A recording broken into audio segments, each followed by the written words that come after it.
welcome to a new series of Horizons. We're on a journey right across the world. We're in search of the people, indeed the businesses, trying to find solutions to the major challenges we're all going to face over the next decade.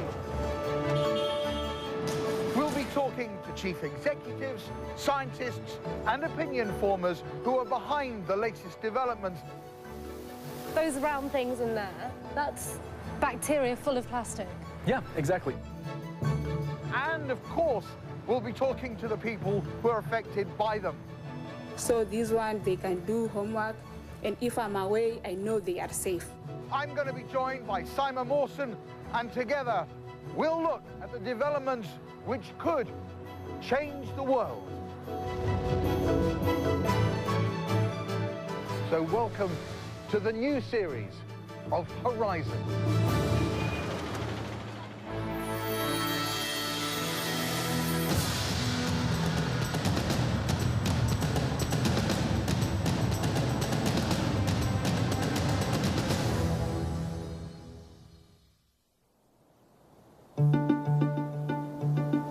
It's thought that in 40 years' time there could be another 2 billion mouths to feed, and we've got to do it from a planet which is stubbornly staying exactly the same size. In 2010, global livestock rearing stood at 270 million tonnes and cereal production at 2.1 billion tonnes.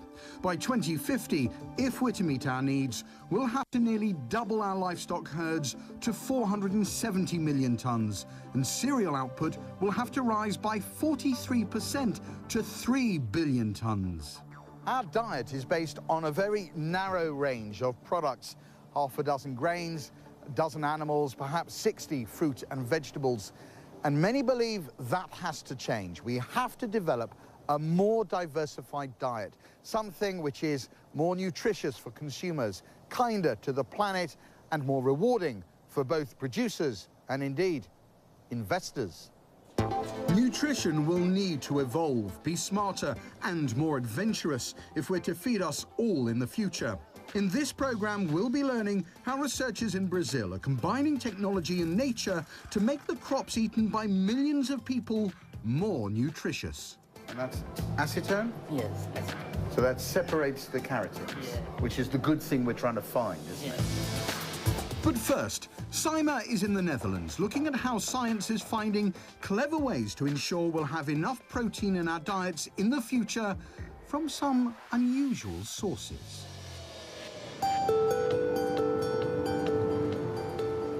Despite innovations in farming meat, we can't escape the fact that it's ultimately inefficient and unsustainable. Take a single acre of land, for example. Farm it to grow crops and you'll feed 20 people. Farm it for meat, you'll feed just 2.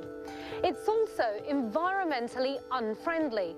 Approximately 18% of man-made greenhouse gas emissions are a direct result of livestock farming. So what's the alternative? I'm at Maastricht University to meet the scientist who thinks that we don't all have to turn veggie just yet. Professor Post, you're a world leader in the race to create a synthetic meat, if I can call it that. Tell me about your research.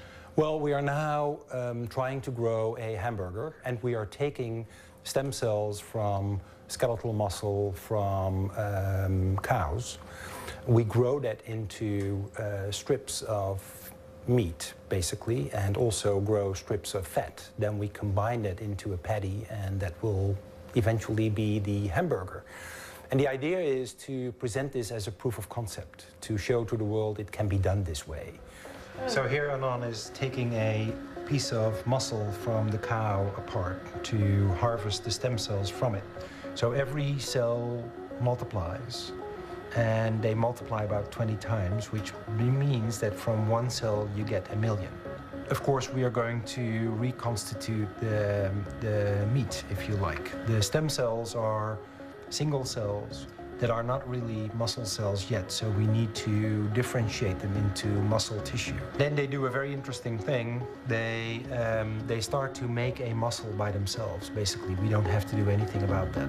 Meat strips are being grown in an incubator at 37 degrees, so exactly like our body temperature, and at 5% CO2 and in the right humidity to sort of recreate the body, if you like. So these are a couple of strips of that muscle. The little black strips are the Velcro that we're using so that it attaches. Those are the tendons of the muscle, if you like. Yeah. And if we combine a couple of hundred of those strips together, we basically get a hamburger. So this is one of the world's first ever pieces of meat made in a lab. For consumption, yes. What inspired you to research meat? A cow and a pig are very inefficient in converting vegetable proteins into animal proteins. That's why we have all the problems with non-sustainability of the meat production. So the task of this synthetic meat, this endeavor, is to make that process more efficient. And of course, they're living animals you're using. They don't need to be killed, and everything is much more animal friendly. We can use less animals by a factor 1 million or even maybe 1 billion less animals than with the livestock meat production. It's being called a Frankenstein food. So Right. if you're only just creating it right now, what are the potential side effects of eating it? None. It's meat. It's eventually going to be meat, just like the meat that we now eat from animals. You're being backed by the university, the government, and a philanthropist. How costly is the process? Well, that first hamburger is going to cost 250,000 euro, which is basically... Sorry, 250,000 euros Yes, for a hamburger. for one That's a hamburger. really expensive hamburger. It is, it is. You know, eventually, if you scale it up and you resource-efficient process, it has to become cheaper. Savouring it may be an issue. The bland taste is something the team are working on to alter its flavour and make it more palatable. Then cultured meat could offer a humane and sustainable source of protein in the future. However, it will be some time before it's commercially viable on a mass scale, and other alternatives to traditional livestock farming are needed. So what are the options, and what will we be serving up at the next dinner party? Thank you. Bugs?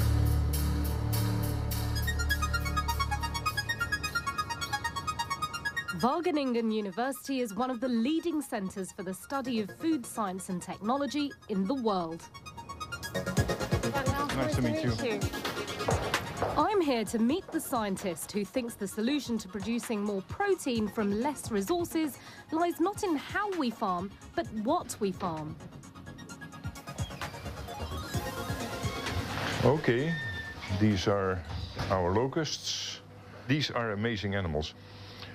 And they have been observed to fly from Mauritania up till the Caribbean. Wow. Which is that far. 5,000 kilometers, just in 1 week time. Tell me about your research here. What inspired you to investigate the eating of bugs? Well, very soon, let's say in 2050, we have 9 billion people, and already 70% of all the agricultural land is occupied with livestock. So we need an alternative. If the meat demand is going to double, we cannot just continue with eating our conventional meat. So we need to change our diet. But how are you actually going to convince someone to eat these? Well, first of all, in the tropics it's not necessary, because they eat it already. I think the Western people, first of all, they have to know that nutritionally it's okay, that environmentally it has a lot of advantages. So of this one you can eat 80%, and if you have a lamb you can only eat 45%. Or if you have a cow, you can only eat about 55%, and the rest you throw away. All right.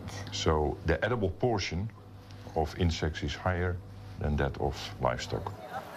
Tuck into 300 grams of dead cricket, that's 3 bowls worth, and you'll get the equivalent protein dose of a 6-ounce steak. A lot of insects are collected in the wild in Southeast Asia.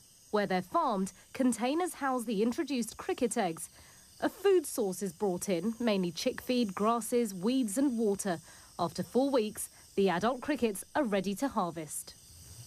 how long do you think it's going to take for you to actually get to the point to make these become cheaper, or at least a similar price to meat, and plentiful in terms of enough of them to go round the public? Yeah, we have one problem. At the moment, it's about 50% of the production costs are labor costs. So we have to automate the systems to produce insect species. And what do they taste like? Well, that is difficult to say. First of all, you have those, well, 1,800 different species, which all taste a bit different. But some say a bit a nutty taste.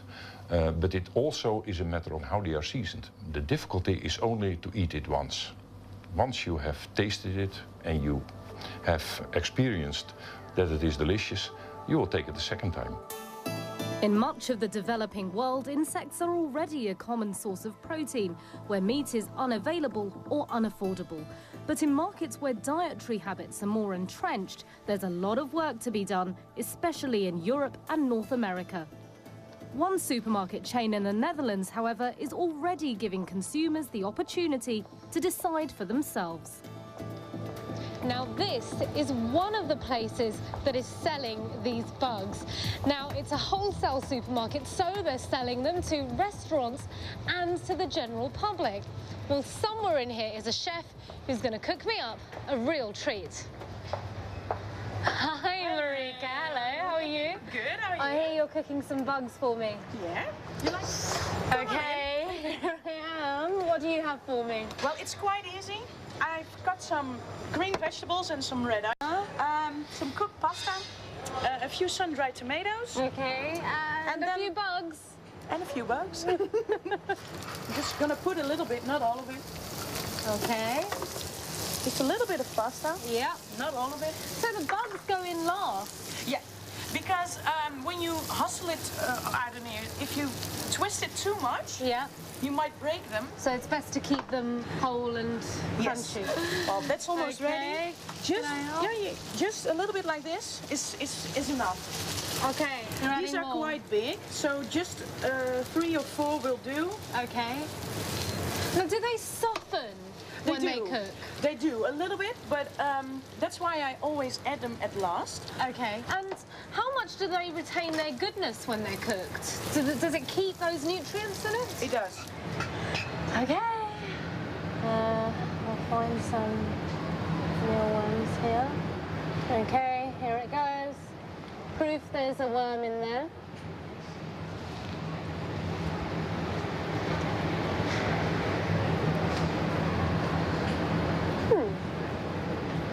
Not bad, I might try a second bite now. The innovations in alternative types of protein are truly extraordinary, but no one can deny the fact that they do potentially contribute to helping solve our future food shortage problems and provide a real alternative to meat. But the real test is with you, the consumer. Will we get over our hunger pangs for burgers, and will we get over our squeamishness about test tube meat and eating insects? Well, if I can, anyone can.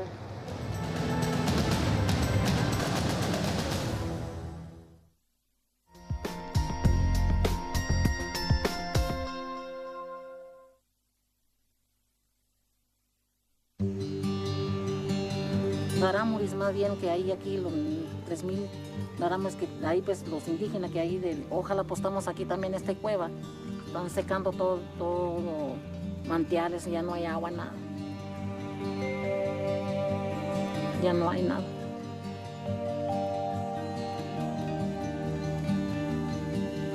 Tan apartados que no tienen luz, no tienen refrigeración y ahora no tienen acceso ni a agua limpia ni a agua. Y con esta sequía no han podido ni poder sembrar ni frijol. Entonces hay un problema muy grave de hambre. Tuve un sueño y tuve una misión. El propósito de resolver los problemas de hambre, de la ciencia y la innovación. Tuve la fortuna de encontrar que es DuPont. Es que alguien creyera en lo que yo creí. Purlin es una familia de resinas. Es el tener una diferenciación de sellos en un mismo empaque. En este caso, en un compartimento tendrás el polvo de leche y en el otro compartimento el agua purificada. que no solo es tener un buen producto, sino que este producto llegue hasta lo más lejano. También hemos diseñado un programa de abasto de leche para los niños. Mixpack es la tecnología que va a revolucionar al empaque flexible en México y en el mundo.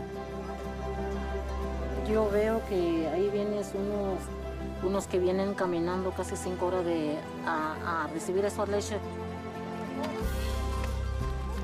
Toda esta tecnología pudiera salvar una sola vida, con una sola vida que todo este trabajo, ya todo lo demás hubiera valido la pena.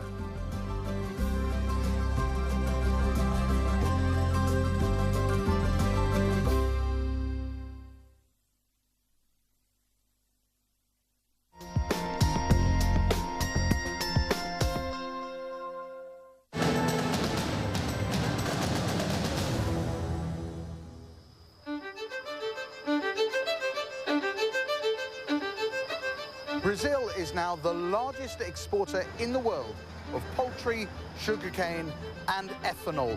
But it isn't just products that they're selling, it's knowledge, know-how and technologies, many of which start here at Embrapa, a government-funded agricultural research centre.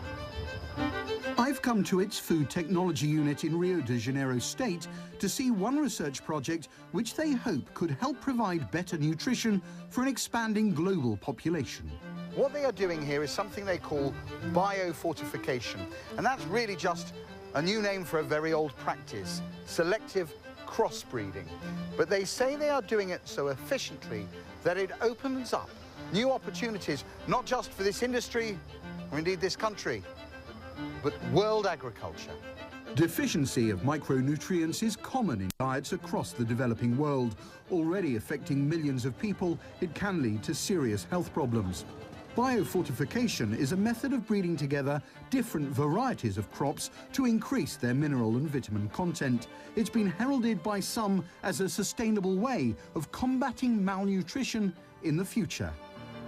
Well, the process starts here with these beans, and they're brought along with a whole bunch of other crops to this laboratory, to Juliana and Seamus. Hello. Where's your... Let's put that in here for you. There we are.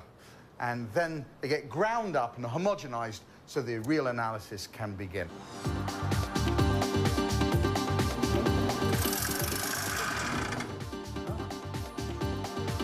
Now, I need to take that to the next laboratory to see how they can test that. This project is unique in that it aims to fortify all the crops that are already a major part of the diet in Brazil, providing more nutritious varieties without requiring changes in consumption habits. Different varieties are selected and their micronutrient properties are analysed. I brought my powdered shishi beans, but in fact he has one you've made earlier. That's sweet potato, which has gone through the same process. And that's acetone? Yes, acetone. So that separates the carotens, yeah, which is the good thing we're trying to find, isn't yeah, it? Okay, and what happens next? Okay, wow, so that was a vacuum you just pulled through? Petroleum. Right, petroleum. Yes. Okay. And to do what? To separate? Yes. To separate better? To clean. To clean it, okay. So we're going through multiple processes to try and get a purer and purer liquid. Ah, this is really interesting. So this is the beta-carotene? Yes. So we drain off the water and we just have the beta-carotene? Yes. Okay, very good.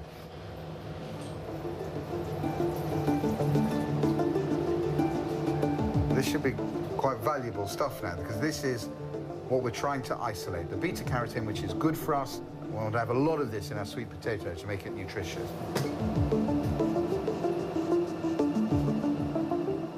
Okay, so this is the all-important graph, and I can see, is that a good level of beta-carotene? It's a high level. It's a high level. And the point of doing all this complicated analysis is that to find the sweet potatoes with this high level of beta-carotene, so you can use that as a breeding stock to make more and more improved sweet potatoes. That's a good point.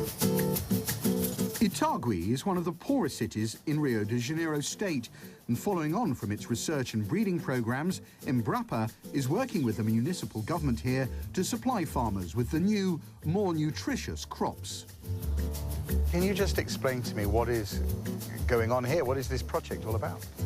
Esse projeto ele começou no ano de 2010, mais precisamente em maio de 2010. In May 2010, we signed an agreement with Embrapa to provide us with the products they have researched in their labs, and it's been very successful. The sweet potato they have developed has more beta-carotene than traditional varieties. We are also growing their beans, which have more iron and zinc. Para você ter uma ideia, olha a cor. For example, this is the sweet potato you can buy in the supermarket. If I cut it, you can see it is white. But if you compare it to the one which we grow here, this one, you have a very different color because it contains more beta-carotene.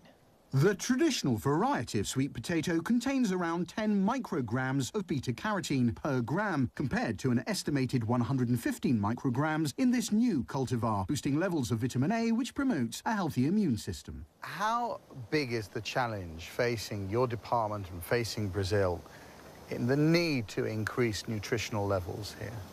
O Brasil tem alguns estados, como todos conhecemos, que são carentes. The challenges are huge. There are areas of Brazil that are so poor that there is starvation, especially in the northeast.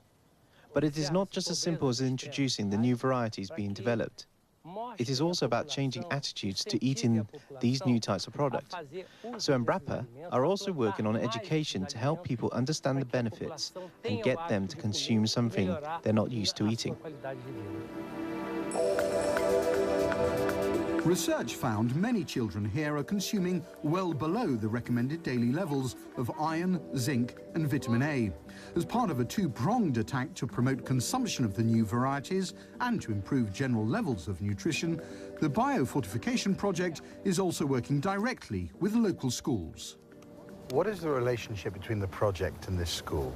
Então, eu sou da Secretaria de Meio Ambiente em Itaguaí, sou diretora. What we're doing is to provide the products improved by Embrapa to the school. The children then learn how to plant and grow the food as an education project, but also so that they can eat what they plant too. What sort of background are these children from? What sort of things do their families do? Então, trabalhar com crianças que sejam filhos de produtores. They are the sons and daughters of farmers, so they will be the farmers of the future. They will not only be the farmers of the future, but growing a better and healthier crop. This project is very small at the school. It's just one little field here. Do you have any evidence that it's being adopted by the wider community and having a bigger impact? Mudança no município de Itaguaí já está tendo. Porque aqui no Rio de Janeiro. This is a pioneering project starting in this municipality, but it is already spreading. We hope in working with other municipalities, it will spread to Rio de Janeiro state and to other places in Brazil as well. And in the long term, it seems like the technology and skills being perfected here may also have a positive effect outside of Brazil. Is this an issue just about domestic nutrition, or is this an opportunity and indeed a strategy about making Brazil an agricultural exporter? Where are your priorities? No momento, nós estamos focados em melhorar a qualidade da alimentação. The first issue for Brazilians is to solve the problem of hunger and starvation in certain areas of Brazil. However, based on our experience, we are now also looking at exporting the systems and the products to other areas of the world where people are starving. Brazilians are more and more aware that Brazil has become a very strong industrial country, but they have never lost sight of the importance of being an agriculturally self-sufficient country as well. Thank you very much.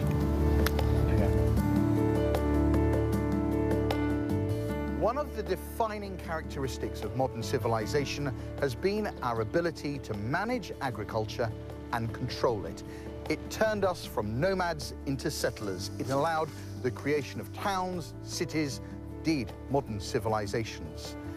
Our future and agriculture have always been inextricably linked.